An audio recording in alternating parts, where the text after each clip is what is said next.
Macchiato ítalska og þýðir merktur eða blettaður. Espresso macchiato í rauninni bara espresso, hvort sem hann einfaldur eða tvöfaldur í grunninn, með pínu mjólkurfroðu fljótandi ofan á og helst þannig að hún myndi svona brúnan hring og hvíta doppu í miðjunni. Latte macchiato hins vegar allt öðruvísi. Hann á helst að bera fram í svona háu og mjóu glasi og þar hellum við mjólkinni fyrst í glasi. Og við viljum freyða hana svolítið vel eins og cappuccino, jafnvel aðeins meira en cappuccino. Og svo fyllum við glasið í rauninni nánast alveg upp í topp. Leyfum henni að standa þar meðan við lögum kaffið og við það þá skilur mjólkurfroðan sig frá restinni af drykknum.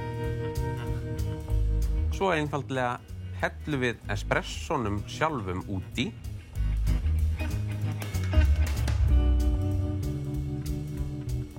Og við það þá býr hann sjálfur til sína eigin doppu í mjólkurfroðun.